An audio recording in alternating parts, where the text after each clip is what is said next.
Tua saúde está boa, Lívia? Judite, está tudo bem? Estamos tudo pelegueando bem a natureza. Espero que vocês também estejam bem, né? Bem, se Uma cuidando. outra forma de ser solidário, não é, nessa luta contra esse vírus, senão ficando em casa, né, não é só se cuidando de si, mas cuidando dos outros, não é? Procurando conter a expansão dessa, né, dessa epidemia. Então, nós estamos em casa. Nossa, Evidentemente que a gente, eventualmente, tem que dar uma saidinha, ou então a minha filha, a Laura, que está aqui, ela nos monitora de longe e, às vezes, vem fazer umas compras de mantimentos necessários, né, para a gente estar aqui. Mas o que fazer que não falta, né, para a gente dentro de casa. mas conta um pouquinho. Um abraço para ti, viu, Laura? Que bom que tu está aí ajudando essas pessoas bonitas. Conta um pouquinho. Nós falamos esses dias, não foi, Olívia? Tu me É disseste que estava verdade. lendo, colocando leitura em dia. Fala um pouquinho. Como é que tu tem Eu tenho te ocupado? acompanhado de vez em quando, eu te ouço nos teus lives, né? O pessoal diz lives, mas é lives, né? E bueno, e a gente está sempre aprendendo uns com os outros, não é? E agora, com essa situação de ter que estar mais em casa e tal, a gente pode rever tantas coisas, né? Com mais paciência, com mais tempo, não é? E sem perder a responsabilidade e também a disciplina, né? Nós temos que estar fazendo coisas. Então, eu estou lendo, eu estou arrumando meus papéis, organizando meus livros, retomando leituras, não é? E tentando rabiscar alguma coisa, apontamentos daqui e dali, porque a memória da gente, não é? Eu já estou com 78 para 79 anos, vai ficando às vezes meio piaco-piaco, né? Às vezes tu Mês que vem tu esquece. faz aniversário, não é isso, Olívia? Hein? Como é que é? Mês que Mês vem que tu faz vem. Não, aniversário? é em junho. Junho? É junho. Junho, claro, Junho. junho. 10, né? É junho. 10 de 10 de junho. junho. 10 de junho. Eu vou para 79. No ano que vem a gente tem que... Eu sempre disse, quando nós comemoramos 70 anos, eu disse a próxima festa daqui a 10 anos. Portanto, vai ser no ano que vem, né? Vamos ver onde é que vai ser, vamos ver como é que a gente encontra os amigos, companheiros para, né, conversar, celebrar e se abraçar, enfim, não é? Digamos, é, comemorar a vida, né? Muito, cada vez mais agora, né?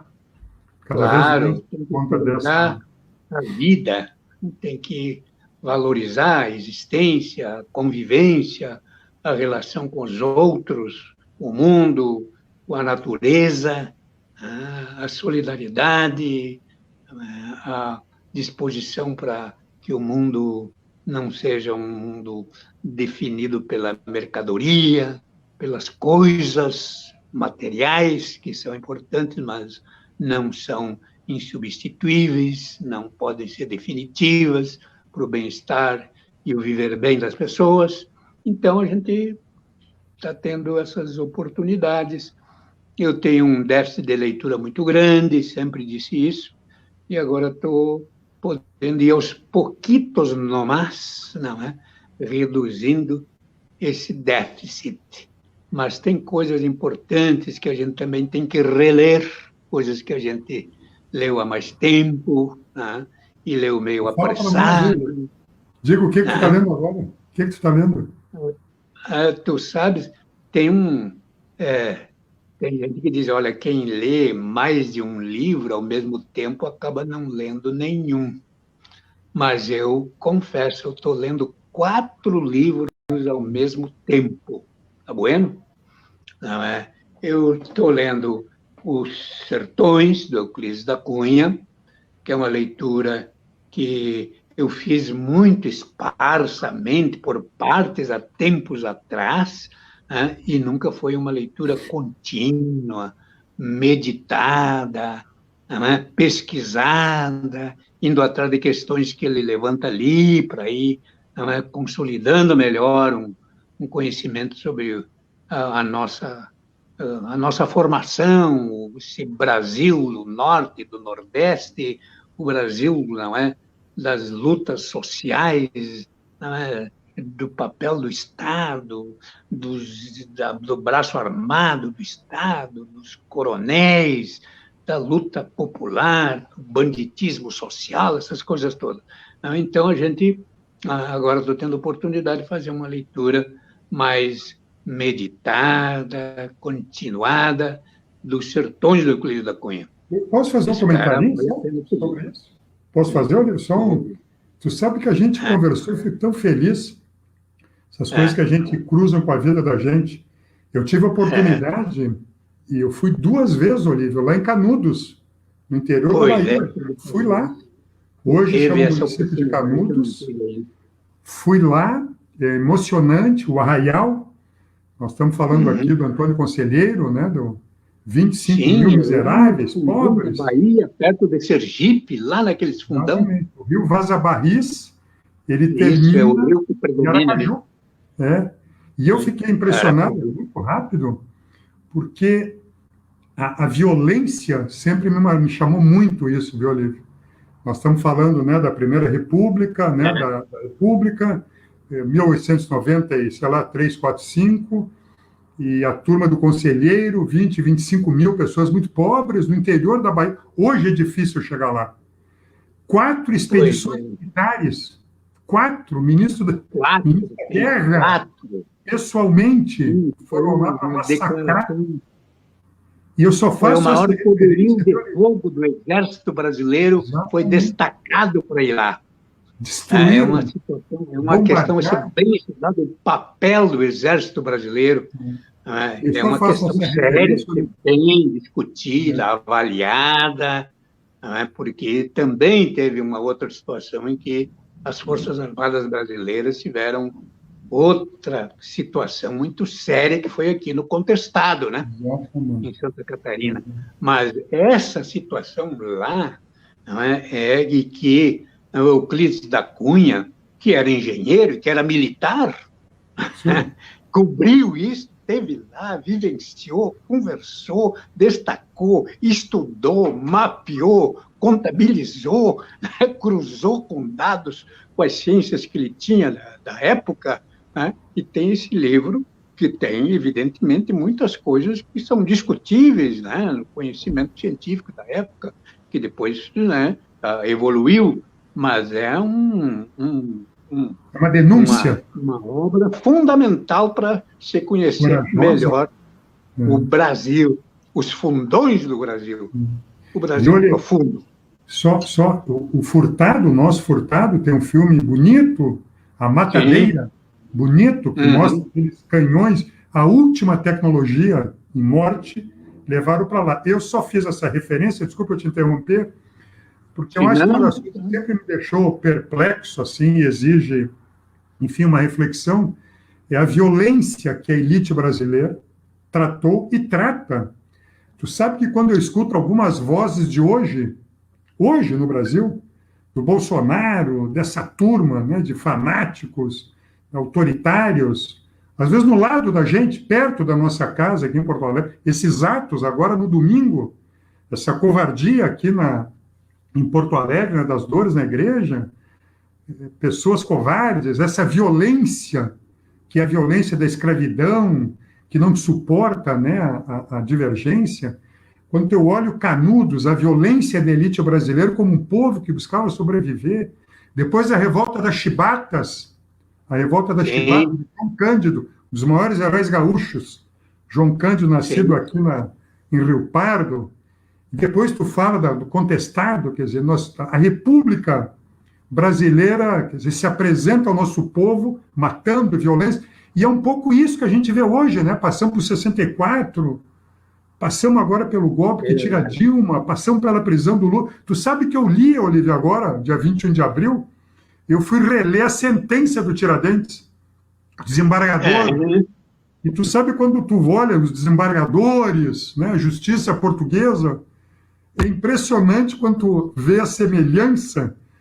É óbvio que não é a violência física, os caras cortejaram o Tiradentes, um lutador pela liberdade, pela república, um iluminista mineiro, mas o grau de violência da sentença do desembargador, todo empolado, aquela linguagem, mas não tem como não traçar semelhança aos desembargadores, né? Aqui os vestais, aqui do 4º Tribunal Regional Federal, distanciados do povo, que condenam Lula, que condenam o nosso povo. Então, tu desculpa, mas essa referência, acho que ela chega até nós, e é uma reflexão para a gente compreender contra o que nós estamos lutando.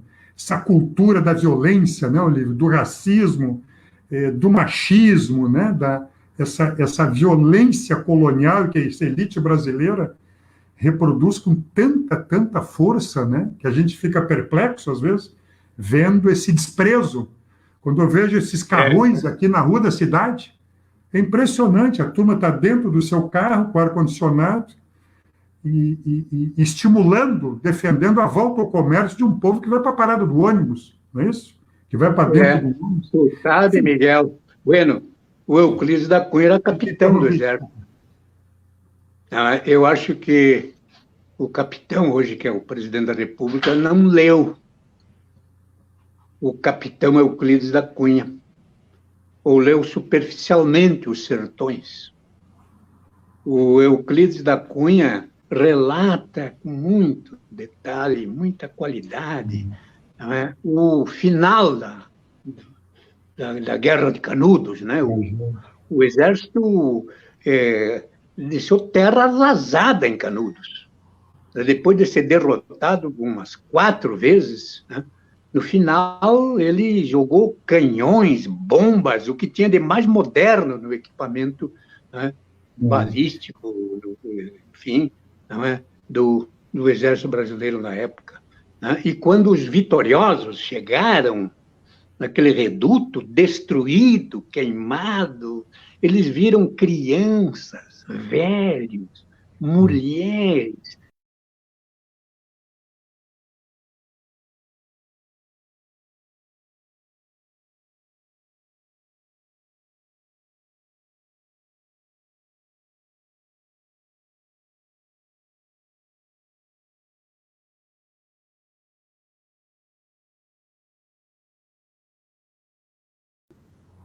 avaliações, estudos, livros, experiências vividas por pessoas, nossos ancestrais, nossos até antigos familiares da gente, avós, bisavós, né? Nas diferentes regiões, né? A gente não é que não era filho de coronéis, de fazendeiros, de grandes empresários, de capatazes, de representantes destes, né, possuidores de propriedades e de grande capital. A gente sempre ouviu histórias muito, não é, assim, de deixar a gente, bom, mas esse é o país que nós temos, como é que nós podemos achar que isso é natural, que tinha que ser assim, que tem que continuar sendo assim, né? Mas também a gente se pergunta como, né, transformar isto, tendo o povo sujeito e não objeto da política, né? Como, não é, o povo se transformar protagonista da sua história e não mandalete, não um rebanho tangido daqui para lá, segundo a vontade ou a ideologia, não é, não é, da elite, dos seus representantes, não é, no mundo da cultura, da intelectualidade. Então, eu acho que é importante isso. Não tem uma forma, né, mágica e muito menos não tem como não meditarmos sobre uma linha que tem, digamos, não é,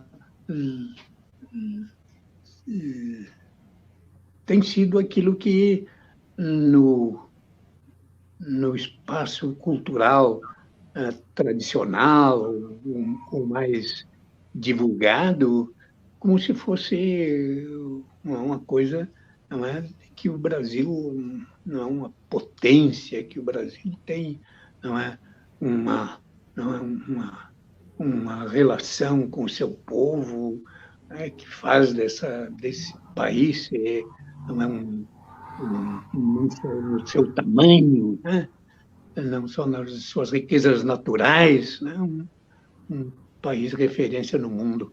Eu acho que não é bem assim. Eu acho que tem muita coisa, que tem gente fora do país que conhece melhor o país que nós mesmos aqui, né, conhecemos. Então, e tem muita produção cultural, e científica, literária, poética, artística, que tem levantado essas questões, não é? E isso tem que estar ao alcance do nosso povo. Esse autoconhecimento, a gente precisa se conhecer melhor. Não é? É por isso que eu estou lendo Os Sertões, como a gente deve ler, evidentemente aqui, o Érigo Veríssimo, né, como tantos outros grandes escritores gaúchos em diferentes regiões do país. Né? A gente tem que ler, não é,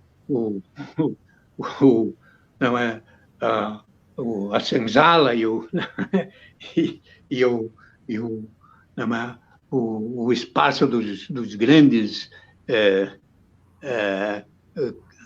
cafeicultores em São Paulo, dos grandes canavieiros no norte, no nordeste do Rio Grande, não é?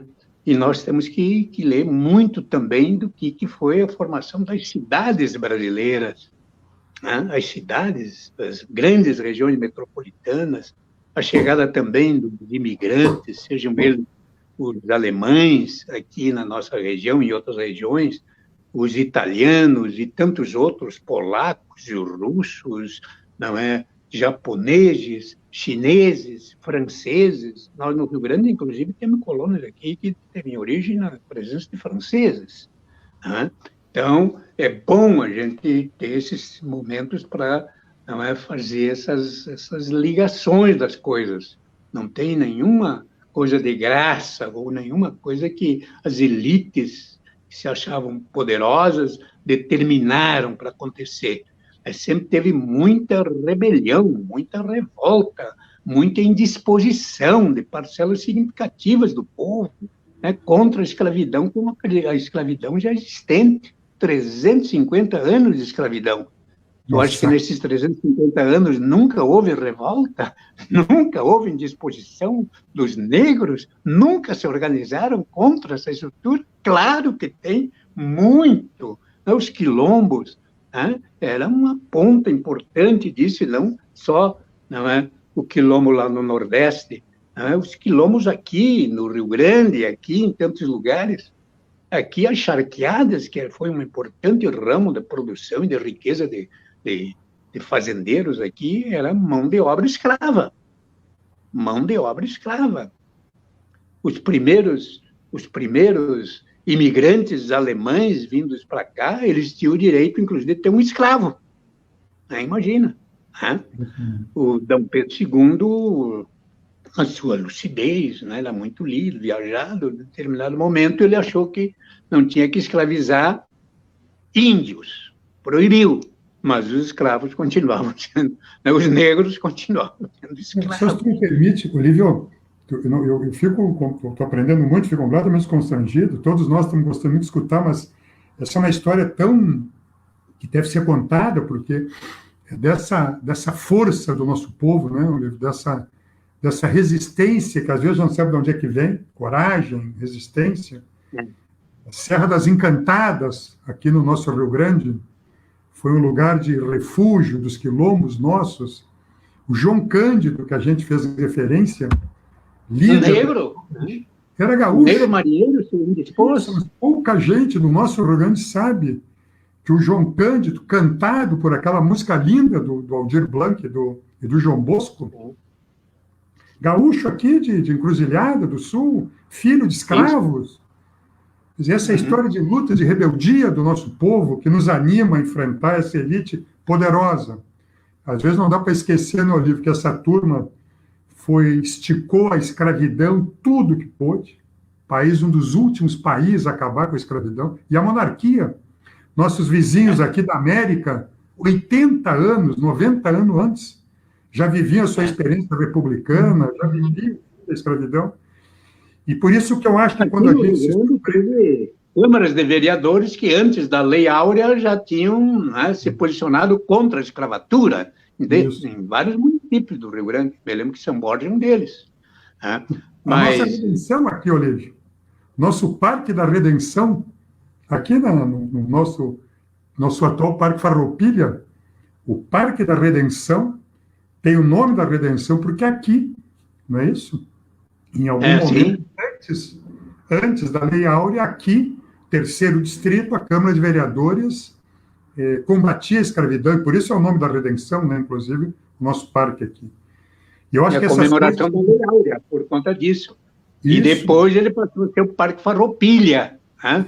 Depois, isso foi, não é, com a República e os positivistas. Né? E aí comemoraram ali no Parque da Redenção, que era uma homenagem à libertação dos escravos da Lei Áurea, né? Os positivistas do Rio Grande e a República, né? Trocaram o nome da Redenção por Parque Farroupilha.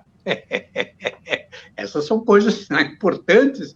A gente vai vendo, né, como é que as elites vão, né, se apropriando da história ao seu proveito, né, e dando sentidos diferentes, né, a figuras históricas importantes. Eu já vi o Sepete Araju, com a sua frase, né, esta terra tem dono, ser utilizado contra os trabalhadores rurais sem terra. Porque, não, essa terra tem dono. Essa terra tem dono. O Sepete Araju dizia que essa terra tem dono porque tinha sido recebido, não, dos deuses e dos padres, não, uma extensão todo aquele território sem ter propriedade privada naquele espaço, né, para ali se organizarem, viverem, conviverem, produzirem, respeitar os mais velhos, a infância, a adolescência, as mulheres. É um exemplo fabuloso.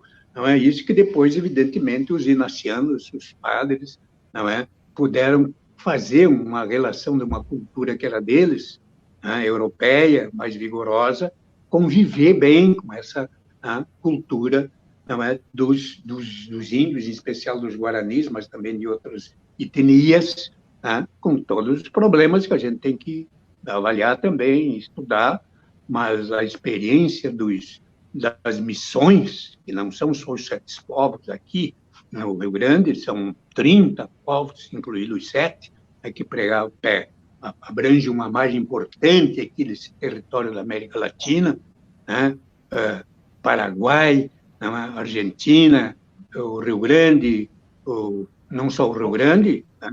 Tem também aqui essa região sul do estado, o Uruguai, né? E a gente vai ver, tu vai lá no Nordeste, no Norte, tu encontra também, né, presença dos franciscanos nessa luta, né, de proteger os índios, esse proteger às vezes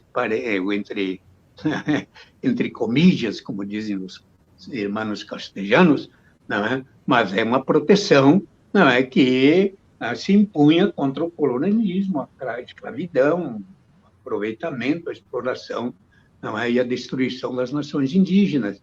Então, é uma experiência importante essa, né, de organização e até de, digamos, de uma confluência de culturas que os padres jesuítas puderam realizar aqui, né? E não tanto os espanhóis, especialmente eles vindo, não é? O Rio Grande começou na parte noroeste, não é? De fora para dentro, não é? Vindo os padres lá do Paraguai, da Argentina, né? Fundaram São Nicolau, que é a primeira povoação do Rio Grande.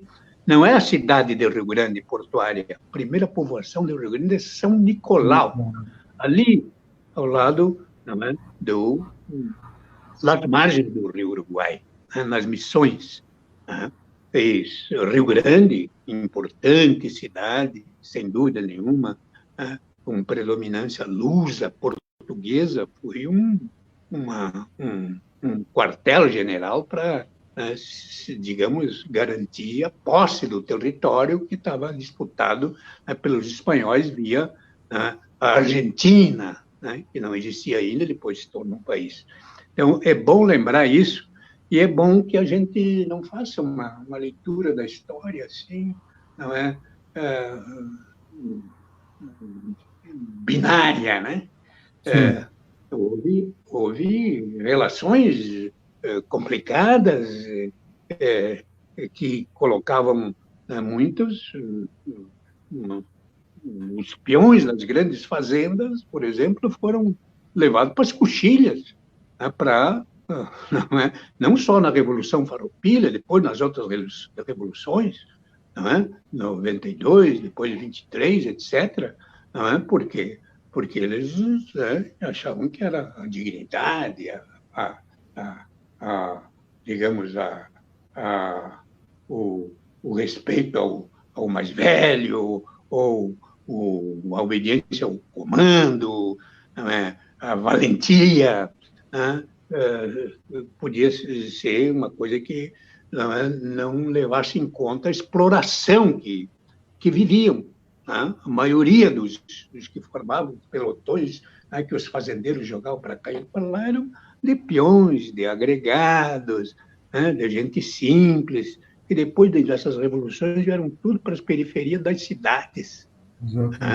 Porque aqui, depois da Revolução de 93, aqui, Porto Alegre era uma cidade que tinha muita gente que veio desses campos de batalha, sem pernas, sem braços, sem um olho, e viraram pedintes, viraram pessoas que tinham que depender de favores daqui e dali. A cidade teve problemas seríssimos com o resultado dessas revoluções, que se travavam lá no espaço rural, que tinham os coronéis, grandes proprietários de terra, que jogavam com essa população que vivia nos seus campos, sendo peões, sendo capatazes. Alguns capatazes eram mais pró-patrão do que para os empregados, mas agregados, simples, essas coisas todas.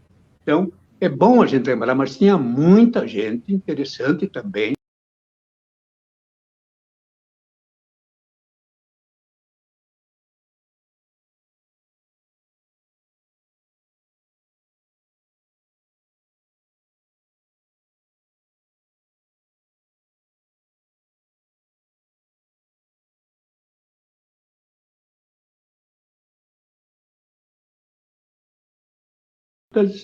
De libertação, contra a escravatura. Teve muita gente que eram filhos dos escravocratas, tanto lá no Nordeste.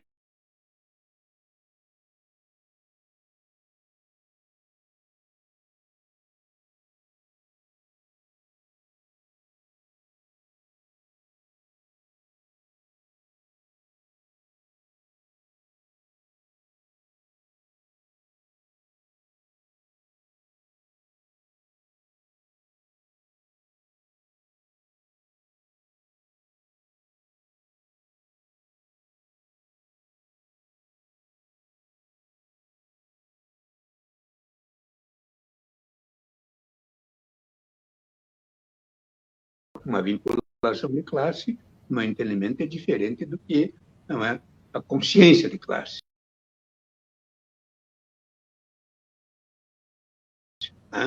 Tem uma consciência de classe. Bom, estou defendendo os interesses da minha nome, no sobrenome, mas viver bem, porque todos nós temos o direito de trabalhar dignamente, produzir e ter a partilha solidária daquilo que produzimos para a sociedade, ser justa, igualitária e fraterna. Às vezes a gente fica pensando, Miguel, que aquelas 3 palavras que estão na bandeira do Rio Grande, elas não estão ali para enfeitar, embora os positivistas colocassem ali, espertamente, mas eles também tinham um sentimento libertário, que buscavam também uma construção de uma outra realidade. Lutaram pela República contra o Império, né? E os negros, dentro dessa luta, lutavam não só pela República, lutavam pela sua liberdade. Claro, né? Os dirigentes, né? As figuras principais da Revolução Farroupilha, que estão nos livros aí, não é? Eram grandes fazendeiros. Tinham, inclusive, escravos nas suas propriedades, né? Mas tinham essa ideia libertária, né? E eles... E por isso é importante destacar essa visão desse estamento das elites da época que tiveram essa ideia, esse insurgir contra o Império. É verdade que tinha a questão dos impostos, estavam pagando muito imposto, o sal estava muito caro, e a salmoura para o charque tinha um preço que eles não podiam está sustentando, até porque a mão de obra das charqueadas era a mão de obra escrava, né? E eles nunca abdicaram disto, né? Poucos. Né? É bom, né? Terminada a Revolução Farroupilha, né? Para a elite da terratenente no Rio Grande, né? Foi uma salvação ter surgido a Guerra dos Farrapos, porque aí aqueles negros que tinham para Coxilha, que de volta da Coxilha, da Revolução Farroupilha, estavam se insurgindo, queriam liberdade, não queriam mais ser escravo, eles agora podiam ir para o Paraguai, queriam ser bucha de canhão na Guerra do Paraguai, né? E os que sobraram lá da Guerra do Paraguai foram mandados para o Rio de Janeiro para continuar sendo escravos. Essas coisas tem que... Essas coisas estão nos livros. Não nos livros oficiais, mas até mesmo nos livros oficiais, que têm que ser lidos, têm que ser cotejados, com obras de estudiosos, de historiadores, de pesquisadores. Então, eu estou... incursionando nessas coisas, coisa que eu sempre achei que Mas, Olívio, se me permite, por que é tão importante isso, né, Olívio? A minha geração, a minha geração, eu sou um pouco mais novo só que tu. Aliás, eu quero fazer um registro aqui público, mais uma vez. A honra que eu tive de trabalhar contigo no governo do Estado do Rio Grande do Sul, de estar ao teu lado. Carrego isso com uma memória tão bonita, viu? Tua ousadia, tua liderança. Vejo quando ando aqui por Porto Alegre a referência tua como um primeiro prefeito do PT aqui da cidade. Então, eu quero, mais uma vez, tá, Olívio, fazer essa referência pública aqui da minha honra, do meu respeito, carinho por ti, enfim, tudo aquilo que tu nos orienta com a tua conduta, com a tua liderança política. A marca está aqui, essa marca bonita de uma história coletiva, que tu sempre faz questão de dizer. Uma história coletiva, mas está aqui o Fórum Social Mundial, está aqui o Orçamento Participativo, milhares de cidades do mundo inteiro, né, que hoje qualificam, enfim, essa experiência bonita, que tem que voltar para a cidade de Porto Alegre, respeitar o povo. Mas eu só fiz essa referência, viu, Olívio? Já vou te devolver, viu? Não quero falar muito aqui, mas eu quero te ouvir mais, eu estou falando muito. Mas isso que tu traz é tão importante, viu, Olívio? Aqui tem muita gente mandando abraço, eu não vou... Muita gente aqui mandando abraço para ti, para nós, gente que nos anima a lutar. Mas eu queria dizer que é tão importante essa tua reflexão, porque a minha geração, que se educou politicamente no sindicato, na formação do PT, na década de 80, nós nos formamos enfrentando uma ditadura fragilizada, né? Perdemos, ganhamos, nos educamos. Eu lembro que a primeira grande derrota minha, Olívio, foi as diretas. Para mim, nós concorremos em 82, né, no primeiro processo eleitoral, mas eu te confesso que era inimaginável na minha percepção na época perder a emenda Dante, lembra? As diretas já, aquele arco de aliança gigantesco. E este Congresso, as elites conseguiram derrotar uma força popular extraordinária. Bom, fizeram o colégio eleitoral, fomos para a Constituinte, não conseguimos a exclusiva, mas avançamos muito e construímos a Constituição de 88, marco importante. Por que eu só digo isso, né, Olívio? Porque eu confesso que a nossa geração foi surpreendida com essa volta ao autoritarismo. E todos nós ainda perplexos, né, vivendo, lutando essa volta da quadra da história autoritária. Nós estamos no meio de uma pandemia, né, que assusta o mundo, o Brasil, o nosso povo.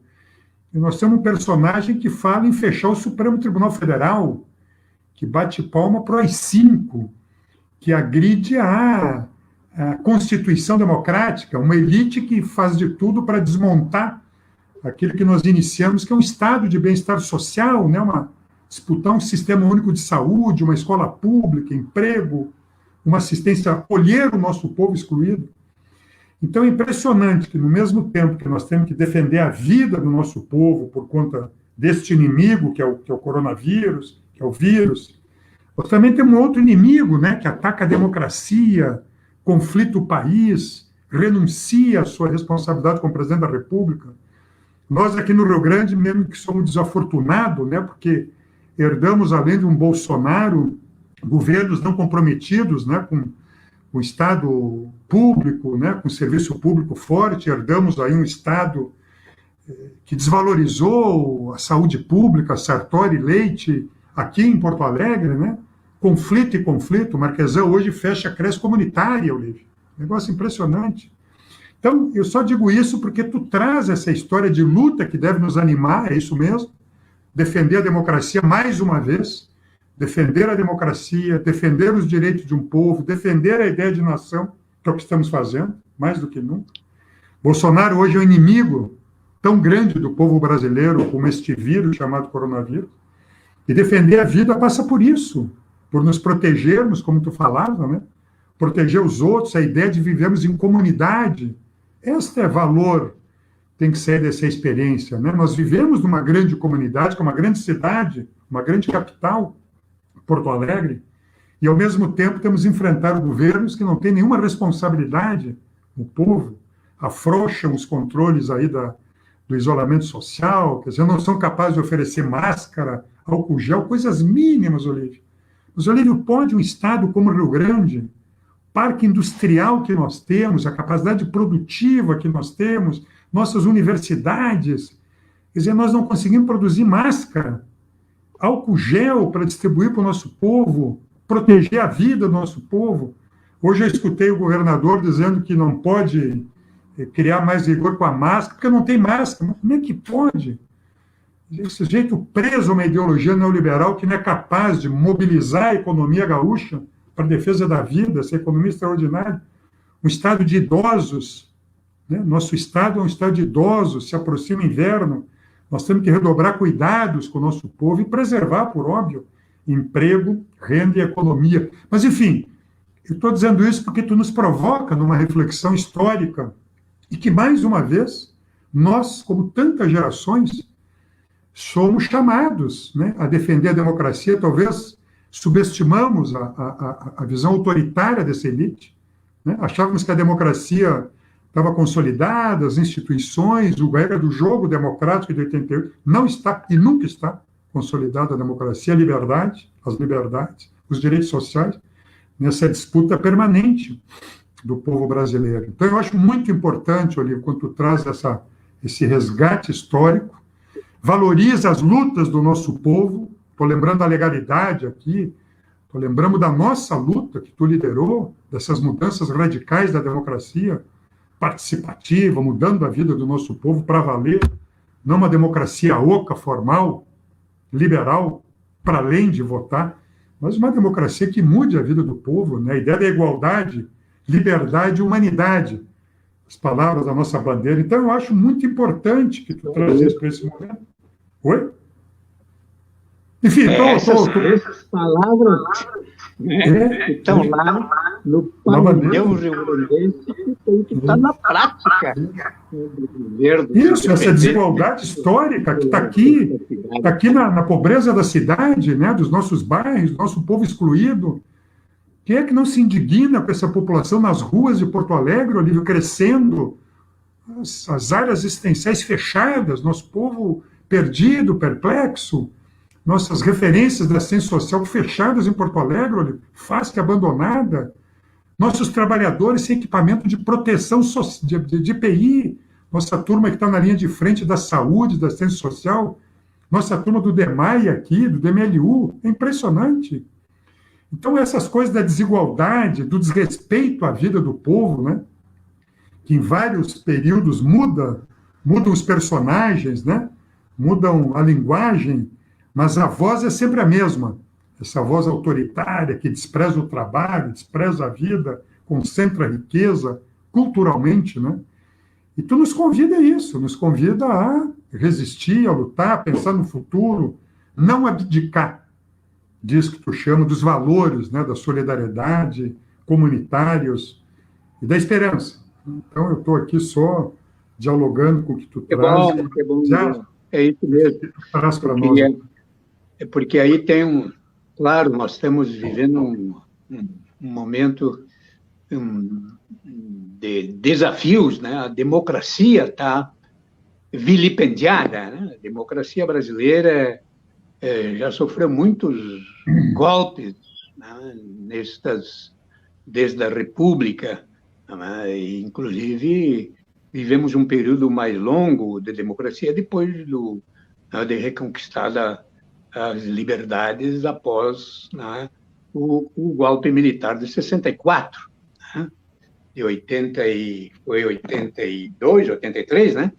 O resgate da democracia, e, no entanto, logo em seguida começamos a ter problemas, porque as elites começaram a pensar, bom, mas o povo está assumindo o papel que não é o dele.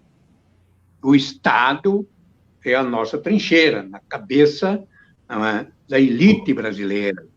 Evidentemente que ela arrebanha a gente, né? Ela arrebanha a gente, tem instrumentos poderosos para fazer isso. Não é? E, então, o Estado, na visão da elite brasileira, é uma propriedade privada deles, né? E pode funcionar com certa flexibilidade se o povo for obediente, comportado, se conter nos seus limites, mas quando o povo começa a ter força, os sindicatos, os movimentos sociais, as confederações de trabalhadores, as associações, as entidades, né, começam a querer ser ouvidas e participar, né, fiscalizar a ação dos governantes, ajudar a definir políticas nos legislativos, aí essa elite diz, não, mas para aí, esse espaço não é de vocês. Até aí vocês foram, daqui para diante não vão mais. Aí dão os golpes que deram já lá na Primeira República, depois mais adiante, depois levaram o Getúlio ao suicídio, depois quase derrubaram o Kubitschek, deram o golpe no Jango, levaram o Brizola para o exílio, tudo isso por conta de que o povo não pode querer ter um maior controle sobre o Estado, para fazer ele funcionar mais e melhor, não para poucos ou para alguns, mas mais e melhor para a maioria, e com participação, com cidadania ativa, consciente. Para a elite brasileira, a política é alguma coisa, de interesse, de quem mais sabe, de quem tergiversa, conversa, ilude, faz o acordo ali, troca colar, enfim. E a política é uma coisa muito importante, a política é da natureza do ser humano. Nenhum trabalhador, nenhuma pessoa mais simples, lá no fundão do rincão, nem o trabalhador mais aqui da cidade, nem o figurão né, mais importante que tem aí é mais importante que o ser humano, né? A pessoa singela, simples, né, que tem o que dizer, o que pensar, porque vive, trabalha, quer viver dignamente e quer, né, evidentemente, né, ser respeitado. Então, cada ser humano, cada pessoa, independente da sua função, da sua propriedade, da sua riqueza, da sua cultura, da sua escolaridade, de se mora no interior, no centro, no bairro, na periferia, né, agregado num fundo de campo, né, cada pessoa é tão importante quanto a mais importante autoridade desse país. Então, é isso que a gente tem que, não é, levar sempre nas nossas conversas e nas nossas atitudes, né? Para o povo se sentir sujeito e não objeto da política. O povo não pode vender o voto, trocar, barganhar o voto, né, por troca de um favorzinho, porque a elite gosta muito que o povo dependa de favores e viva de caridades. E eu sou favorável à caridade. Eu sou um cristão, né? Mas eu quero que cada vez um número menor de pessoas dependa da caridade dos outros. Aliás, acho que a síntese da caridade é um mundo em que a riqueza produzida por todos seja justa e igualitariamente repartida. Então, a minha luta, né, junto com a caridade, é a luta pela construção de um mundo de justiça, igualdade e fraternidade. Esse mundo não cabe nas regras do capitalismo que está aí, mesmo esse da sua fase neoliberal, até pior, né? Porque essa é a fase mais aguda, né, da exploração do ser humano, da coisificação. As pessoas são um número, são uma estatística, ou uma peça de uma engrenagem pode ser descartada. O atual governo, por exemplo, acha que, bom, esse coronavírus pode matar 2% apenas da população, 2% de 260 mil pessoas. Para ele é nada. 2%, o coronavírus vai morrer, vão morrer por conta disso. Portanto, nós não temos que estar nos preocupando com essas vidas, nós temos que nos preocupar com a economia, com o dinheiro, com as empresas, com o mercado, com o emprego aviltado, com as legislações trabalhistas desconstituídas, para as pessoas serem escravas dessa situação e depender do seu fulano, do seu beltrano. O micro, pequeno empreendedor, empresário, o micro, pequeno agricultor merecem toda a atenção de qualquer governo. Eu acho que o Estado brasileiro pode e deve atender todas essas pessoas numa situação como essa, né, dessa pandemia. Tem que garantir para todo micro, pequeno empreendedor em todos os ramos, para a agricultura familiar, para as pessoas que estão aí, não é, sem nenhuma carteira assinada, né, sem nenhuma previdência, sem nenhuma garantia de saúde pública, essas pessoas têm que ter um Estado capaz de lhes alcançar o básico e o fundamental para viverem dignamente. Então, o Estado mínimo é mínimo para quem? Né? É mínimo para a maioria do povo. O Estado não pode ser nem máximo nem mínimo. Né? O Estado tem que estar, não é, atendendo os interesses da maioria do povo brasileiro.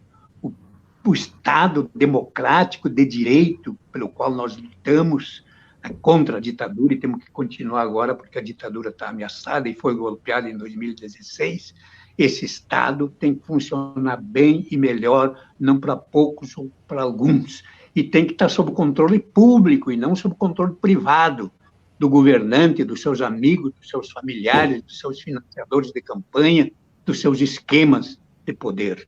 O Estado, sob controle público efetivo, ele pode e há de funcionar bem e melhor para a maioria do povo brasileiro. E, para isso, evidentemente, que tem que ter política, com a construção do bem comum, com o protagonismo das pessoas.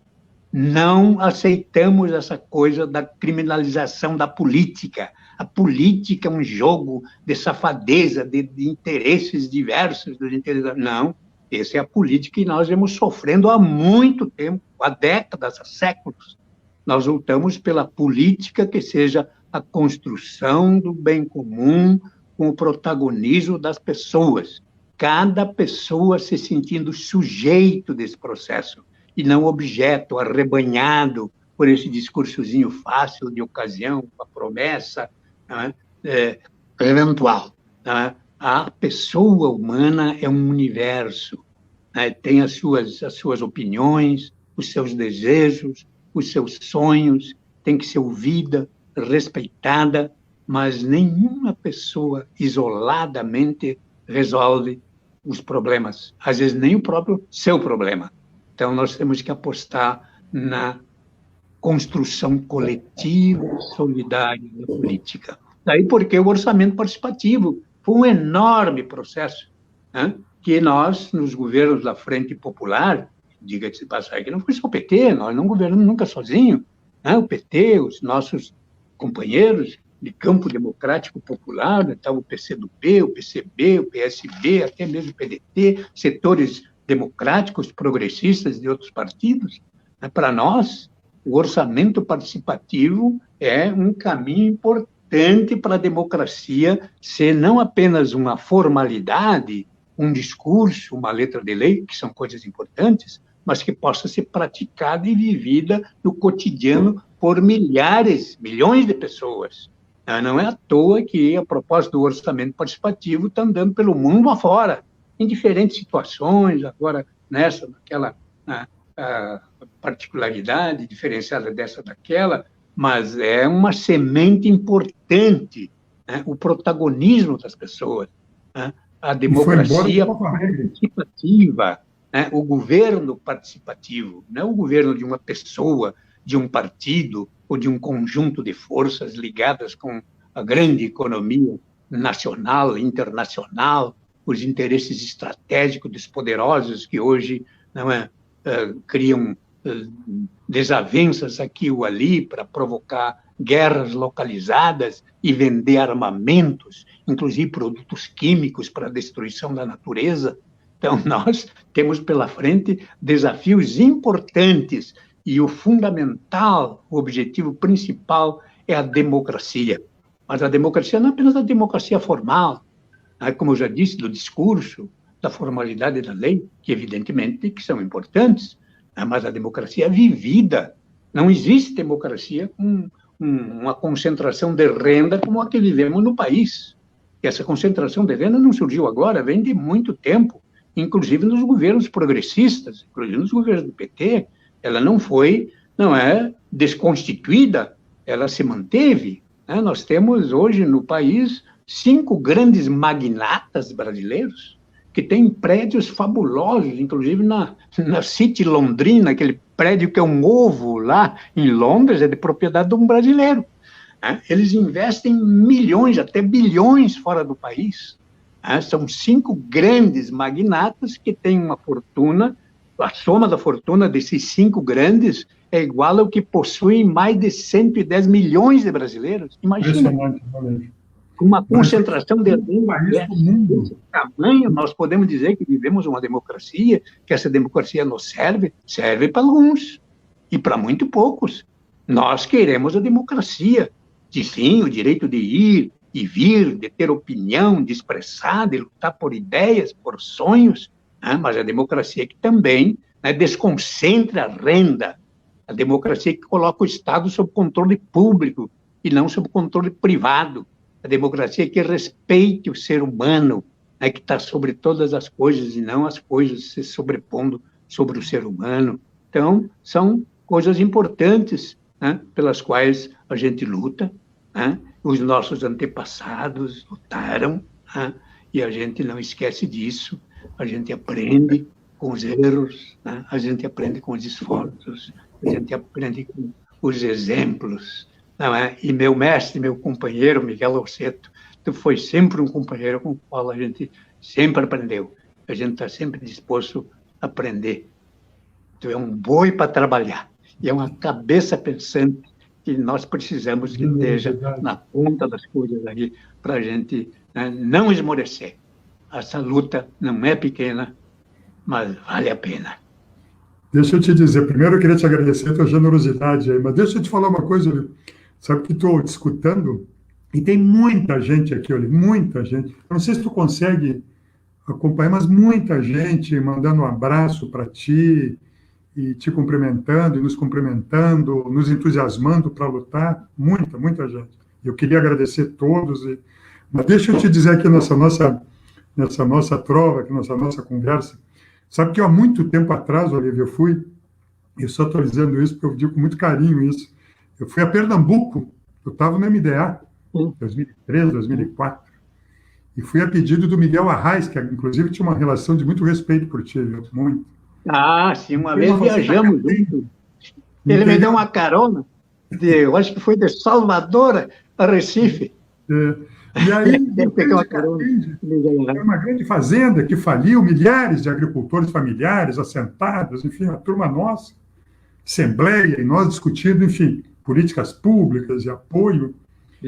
No meio do mato, eu fiz uma fala e um companheiro, que eu não sei o nome, o companheiro disse para mim: Seu Rosseto, quero falar com o senhor e com suas palavras. E aquilo, até hoje, eu tenho isso na minha cabeça, que é essa musicalidade do nosso povo, né? Essa poesia, falar com o senhor e com suas palavras. Eu quero falar contigo e com as tuas palavras, viu, Olívio?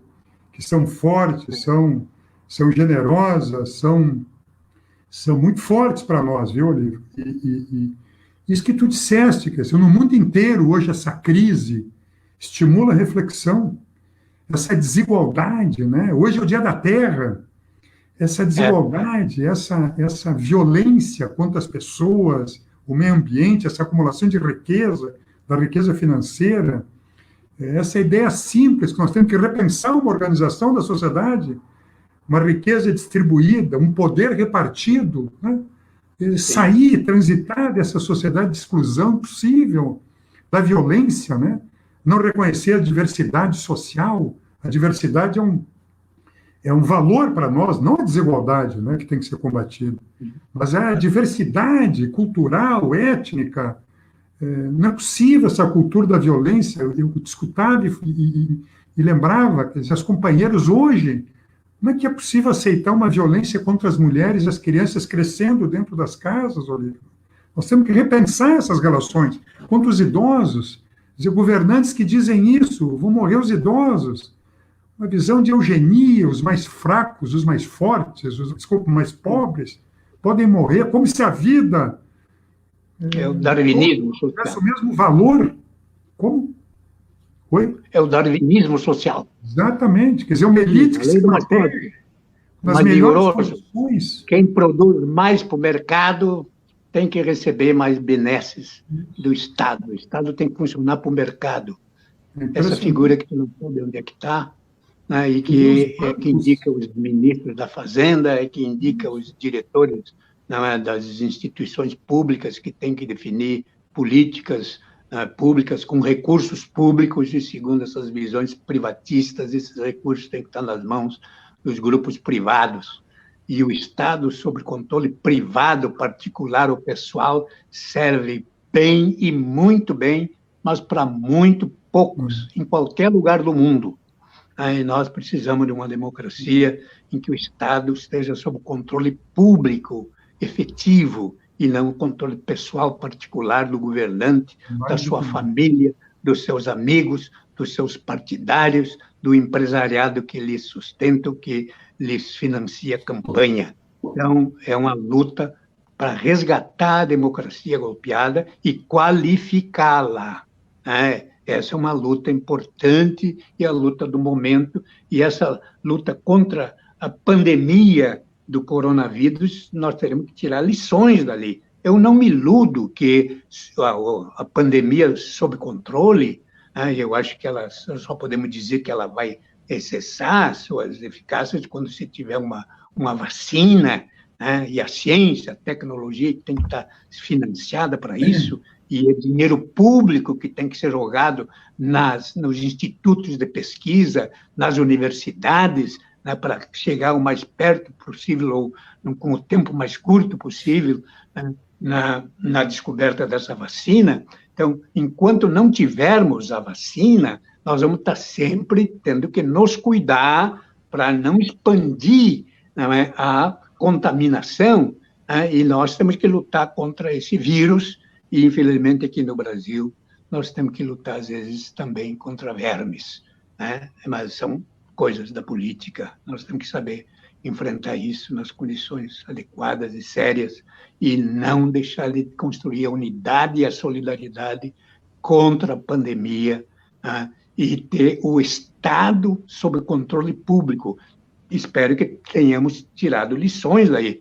Certamente que os defensores do Estado privatizado, do Estado mínimo, vão ter dificuldades de reconhecer que, né, o desmonte da máquina pública, da saúde, da estrutura pública de atendimento, de seguridade social e previdenciária, deixou os países, né, como o caso do Brasil, muito mal nesse enfrentamento, né, dessa pandemia.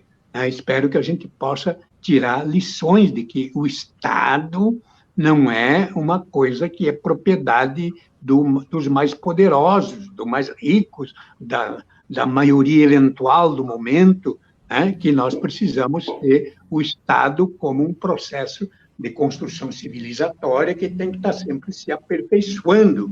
E o orçamento público nas 3 dimensões, federal, estadual e municipal, não é só uma peça técnica burocrática, que tem que ter, evidentemente, essas características, mas mais do que isso, é uma peça política. Lida com a riqueza, com a renda gerada pelo trabalho de todos. Essa coisa de dizer que é o empresário que produz riqueza, não. Está demonstrado aí que é o trabalhador. Sem o trabalhador não se produz riqueza. Agora, o trabalho informal, o trabalho que todo mundo tem que lutar para produzir agora para comer de noite, que é o que essas reformas, né, desses neoliberais aí, que o Estado é uma propriedade deles, estão implementando, essas não resolvem os problemas das maiorias e nem são perspectivas de uma humanidade que possa ter o mundo como um espaço de convivência sadia, de fruição da natureza. A natureza está sendo destruída. E essa visão de retirar tudo no mais rápido espaço de tempo, não é a maior quantidade, não é só prejudicial ao ser humano, mas é fundamentalmente uma agressão à natureza, à mãe natureza. Então, nós não podemos aceitar que estes que vão para a rua fazer manifestações em nome da liberdade, e estão, ao mesmo tempo, agredindo a liberdade dos outros, impedindo os outros de ter uma vida digna, ou de ter expectativas de vida digna, essa, evidentemente, que é uma distorção enorme, é uma falta no mínimo, de uma discussão que possa ser até participada em casa, na comunidade, na convivência, no bairro, não é? Nós precisamos ter relações comunitárias retomadas, nós precisamos ter todas as igrejas pensando no ser humano, não como um ser que é uma ovelha, um rebanho tangido por alguém que diz o que ela tem que pensar, para onde é que ela tem que ir, a quem que ela deve aplaudir. Não, todos nós temos que ter oportunidades de, nas nossas igrejas, nos nossos partidos, questionar essa questão, porque cada ser humano é um ente político, e nós temos que construir a unidade na diversidade e na pluralidade. Essa é a questão democrática. Não pode alguém se arvorar o dono da verdade, se impor e usar o braço armado do Estado para conter as opiniões diferentes, ou contestá-las, ou desvirtuá-las, que agora tem a questão dos fake news. Nós temos que usar a tecnologia da informação e da comunicação ampla, que é uma conquista da humanidade, a serviço da democracia, e da instigação ao pensar, ao refletir, ao construir opinião Não. e não seguir a opinião imposta, né, pelas grandes redes ou pelas cabeças que usam esses mecanismos para fazer de cada pessoa uma espécie de autônomo, uma espécie de, como é que se diz autônomo? Né, de uma máquina, né, de um robô. Né? É fundamental que a gente pensar essas grandes tecnologias, né, a serviço de um futuro solidário, das possibilidades do humano. A máquina, que é invenção, é tecnologia, e eu me lembro do tempo em que os computadores dos bancos ocupavam um andar inteiro. Me lembro que ia, né, no andar dos bancos, né, que estava lá a sua instalação de dados e tal, era um andar inteiro. Agora, tudo que estava no andar pode caber num celular. Né?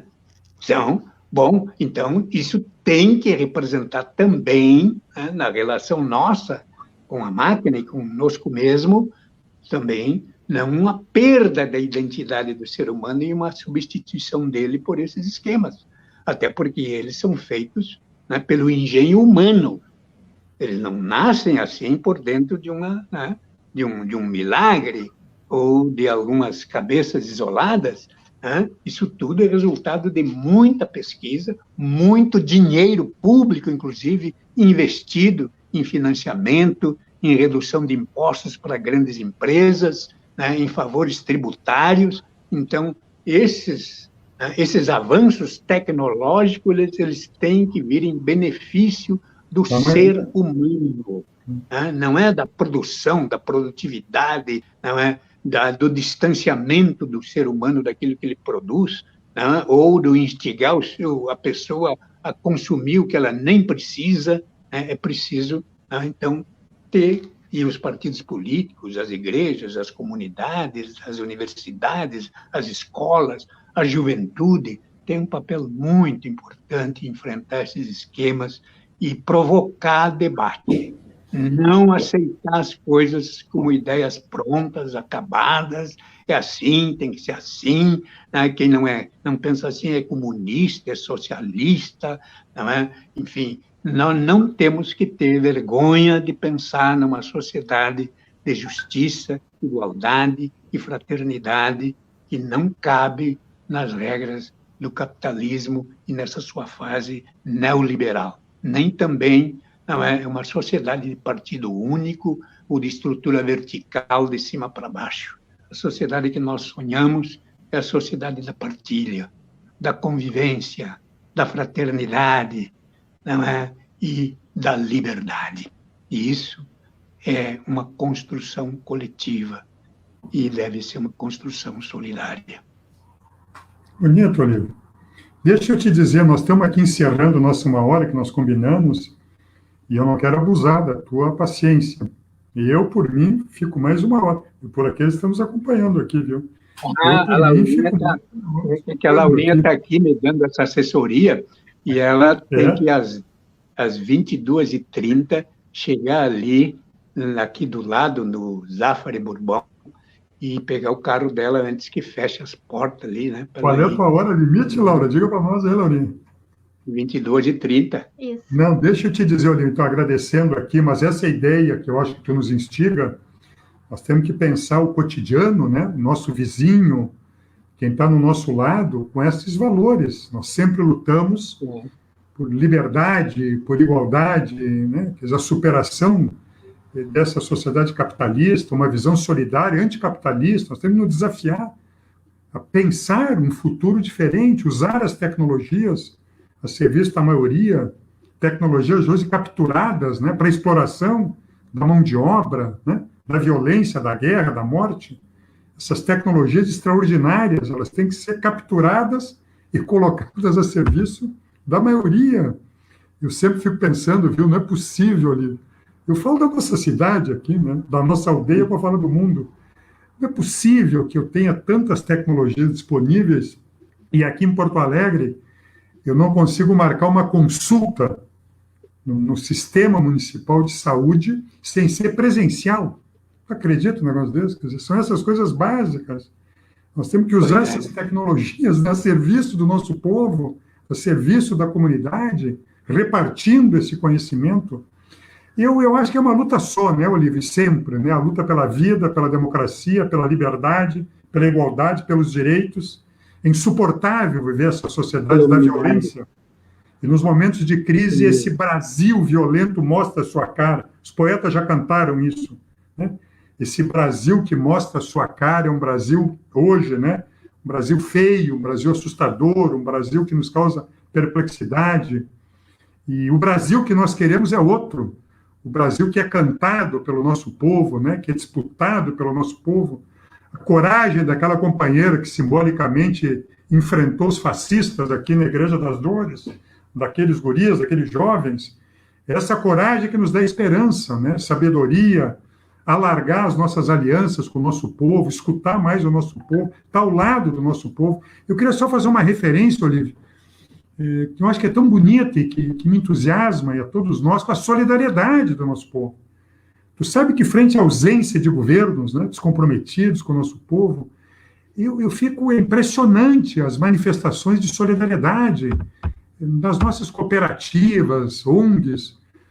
Esses dias eu estou perto de casa aqui, encontro uma quentinha, Olívio, no lado de um companheiro morador de rua, escrito lá, feito com amor.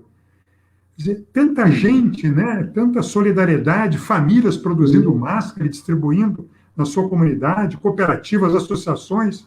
Veja aqui na Restinga, na Lomba, né? Tanta gente, lá na Mário Quintana, tanta gente, empresários assumindo o compromisso de não demissão, de produzindo álcool, equipamentos, né?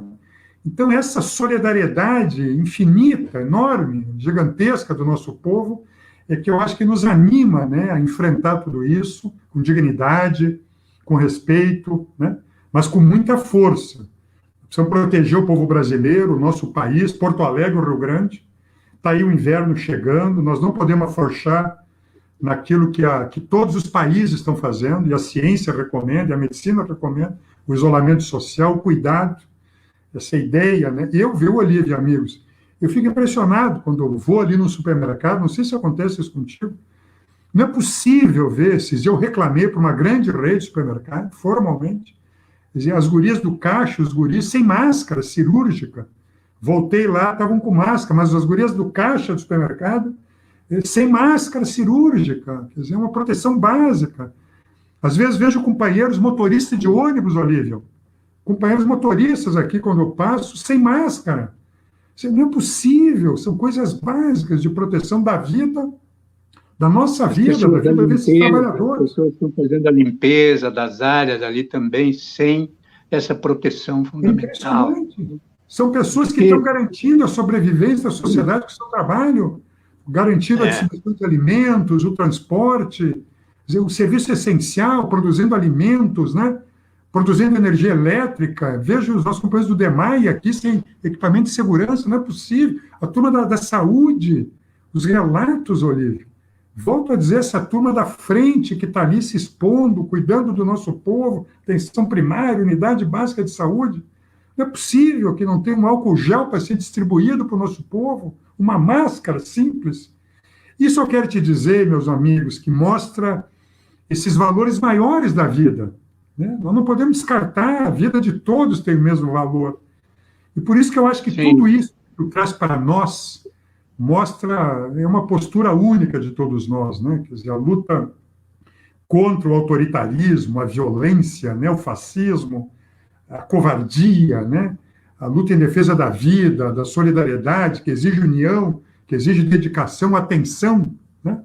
Não vejo governantes jogarem a sua responsabilidade para prefeitos de outro. Vejo prefeitos, Olívio, assustados, né? Sem nenhuma capacidade de gerenciar nos seus municípios, sendo pressionados, né? Para abrir comércio, para abrir tudo rapidamente. Tu sabe que eu tenho um filho em Nova York, né? Hoje, e tenho uma filha em Milão, e recebo relatos, né? Do que foi desconsiderar. São centenas de mortes, hoje diárias nesses países. Quer dizer, não é possível que a gente assista, né? Daqui a 15 dias, 20 dias, né? Nosso povo sofrendo eu não sei como é que tu sente, às vezes a minha alma me joga uma dor profunda aí na frente, com essa irresponsabilidade, né, com esse afrouxamento, como se o vírus não existisse, como se a pandemia tivesse encerrado. Veja como é que na Argentina estão tratando, no Uruguai. É preciso firmeza, proteção ao povo, ampliar nossa rede hospitalar. Veja essa confusão de números, de leitos de UTI, ninguém, uma confusão. Falam muito e dizem pouco, confundem. Então, eu acho que é um momento de disciplina, cada um com a sua responsabilidade, não é isso, Olívio? Cada um com a sua possibilidade de militar. Vejo nossos companheiros deputados federais, senadores do PT, da esquerda, PCdoB, do PSOL, do PDT, do PSB. Vejo aqui na Câmara, na Assembleia Estadual, em Brasília, lutando pelo nosso povo, né? Derrotamos o Bolsonaro, R$ 200 para o nosso povo, Olívio. Conquistamos 600 e R$ 1.200.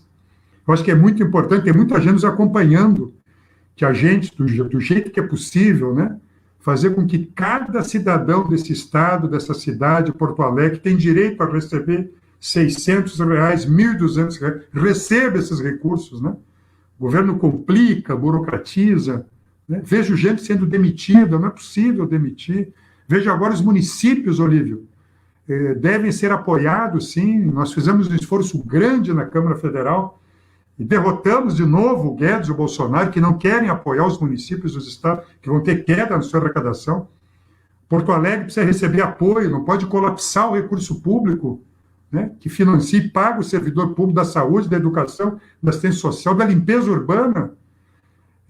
Cai os impostos municipais, os impostos estaduais. É o governo federal, com exemplo de outros países, que tem recursos, né, para financiar e apoiar trabalhadores informais, empresários, micro e pequenas empresas que perderam o seu faturamento, precisam ter apoio.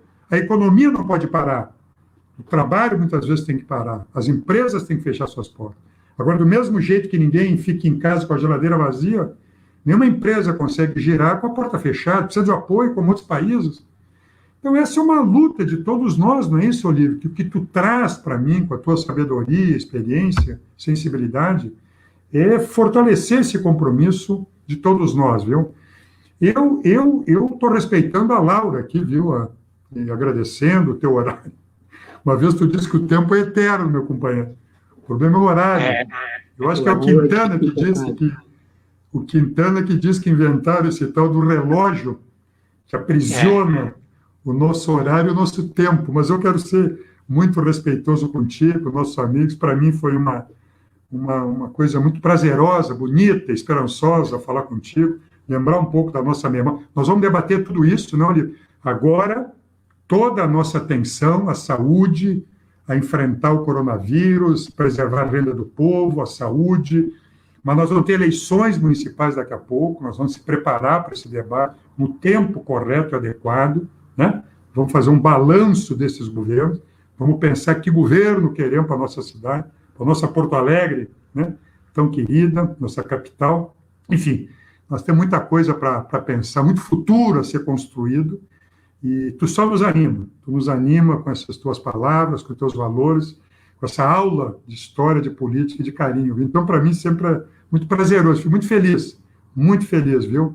E te agradeço muito. A tua que vai te despedir. Com as tuas palavras, tu te despede desse povo. Então, Olívio, muito obrigado mesmo. Eu quero agradecer a nossa turma, muita gente boa nos animando, muita gente boa. Então, que tu te despeça, meu amigo. Tu te despeça desse nosso povo. Muito obrigado, tá? Um abração para ti, para as companheiras e companheiros que estão ali ao teu lado, junto contigo, e para todos os que nos assistiram, nos ouviram. Eu quero dizer que a boa luta continua. A luta não é pequena, nem de curto prazo, mas é por isso que vale a pena. A luta por um mundo de justiça, igualdade e fraternidade. E para a gente alcançar isso, a gente tem que começar na nossa casa. Pode ser a casa mesmo que nós estamos agora, né, por conta do coronavírus, né, vivendo mais tempo com os nossos familiares nesse espaço, mas também a casa nossa, que é a nossa comunidade, o nosso município, o nosso estado, o nosso país, e o mundo, que é, né, a casa da humanidade, né, a mãe natureza, que nós temos que respeitar, recuperar onde foi já agredida e conviver bem com ela. Então, é uma boa luta. As eleições, sim, são importantes. Tomara que elas não precisam ser transferidas. Isso. Tomara que o campo popular democrático possa estar unificado. E tu, Miguel, a Manuela, são figuras importantes para essa construção, com todo respeito a outros companheiros do mesmo campo nosso, não é? E eu torço, não é? E vou estar militando nas minhas possibilidades para que a gente, não é, faça avançar esse ideário. Não é? O governo que nós temos a nível nacional, ele tem um mandato até 2 anos mais adiante, não é isso? Então, para mim, não tem que ter golpe dentro do golpe que já sofremos. Nós vamos ter que enfrentar este desgoverno, não é, no campo aberto da luta política, da discussão de ideias, do ideário, da construção da solidariedade, da cidadania ativa, consciente, e não do rebanho tangido por este ou por aquele. Não é? Nós temos que ter a bandeira brasileira não como propriedade do fulano ou do beltrano, ou deste ou daquele grupo ou daquele partido. A bandeira brasileira é do povo brasileiro. Tá?